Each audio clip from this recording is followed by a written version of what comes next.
नमस्कार सांग माने। आज आम घर को मोर आंटी आसीथिले। से मते कहिले तू कचौड़ी खाइबो। कचौड़ी खाइबा को मन करी संगे संगे मु हांटा करि देली। आंटी संगे संगे लागी गले कचौड़ी तैयारी करिबारे। आंटी कचौड़ी तैयारी करथुवा समय भितरे मु आपन को एक सुंदर गपटिए कहूची। गपटिर नाम हैला माया जंजाळ। गोटे गाँ रे सोमबारी नामक जने बुढ़ी रहुथिला। ताको समस्ते बुढ़ी माँ बोली डाकुथिले। बुढ़ीर दुईटे झियो, सेमानक नाम मंगलबारी और बुधबारी।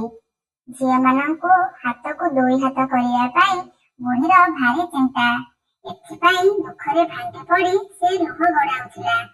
मझे मझे जने बाबाजी से गाँ को आसुथिले। बुढ़ी तांको आगरे निजर दुखर कहानी वर्णना करुथिला।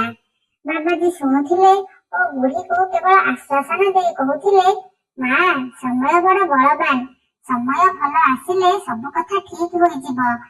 बुढ़ी बाबाजी का कथा विश्वास करी तुनी रहउथिला किंतु मन बुझु नथिला। थरे हठात विवाह प्रस्ताव आसला दुई झियंक पई। बर घर राजी होई गले। बुढ़ीर आनंद कहिले न सरे। बाबाजी का कथा अनुसार तार शुभ समय आसिला बोली भाबिला। झियो मानकर विवाह पाई जमी बंधक देला। যৌতুক आदि किनारे लागी पड़िला। विवाह होई गला दुईटी झियंकर। बड़ जुआई मंगलू जने जोता बेपारी और सान जुआई बुधिया जने छता बेपारी। जुआई माने मध्य सेही गाँर बासिंदा होइथिबारु बुढ़ीर भलमंद बुझुथिले। दिन पर दिन गड़ी चलिला। झियो मानकर विवाह 2 वर्ष पुरी गला। बाबाजी 2 वर्ष भितरे सेही गाँ को आसिथिले 2 थर। थरे वर्षा दिन रे बुढ़ीर घरे पहुंची बुढ़ी कांदुथिबार देखिले। झियो बाहाघर परे मध्य बुढ़ी कांदुथिबा देखि बाबाजी विरक्त होई फेरी गले। पर शीत ऋतुरे आउथरे आसिले। सेदिन पे बुढ़ी कांदुथिला। बाबाजी पचारिले, माँ प्रथमे तुम झियो मानकर विवाह होई पारु नथिबार कांदुथिल, वर्तमान तो गोटे विराट दायित्व को मुक्त हेल, पुणी तुमर कौन हैला जे कांदुछ? बुढ़ी कहिला, विवाह सिना सारी देली, हेले मोर मुंडरू कोन चिंता जाउछि? आपण सेथर आसीबा समय वर्षा दिन थिला, मु कांदुथिली कारण बड़ जुआई जोता बेपारी। वर्षा दिने चमड़ा जोता बेपार मांदा।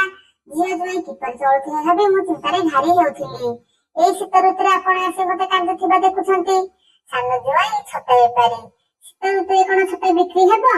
सेमाने केते कष्टरे चलुथिबे, एथिपाई मोर भारी चिंता। बाबाजी हसी हसी कहले, माँ एहा हेउछि माया। तुमे माया जंजाल रे घांटी होई आनंद टिके पाई पारुन। आनंद पाइबा पाई चेष्टा मध्य करुनाह। बुझिला माँ, विभिन्न घात प्रतिघातर सम्मुखीन होई मध्य आनंद अन्वेषण करिबा ही मनुष्यर एक सहजत प्रवृत्ति। एकथा काहेकि तुमे भूली जाउछ? बाबाजी एहा कहि चाली गले। भिडियोटी जदि भल लागिथिबो आ ए गपटी जदि मोर सुनिबाको आपनको भल लागिथिबो ताहाले मो चैनल को सब्सक्राइब करिदेबे एवं भिडियोटी को लाइक मध्य करिवे। कचौड़ी एबे तैयारी हो गला। चलंतु एबे ये खाई के देखिबा केमिति लागुछि। मु भी खाउछि, आपण भी आपन घरे बनै के एमिति करी खांतो। रहउछि। जय जगन्नाथ।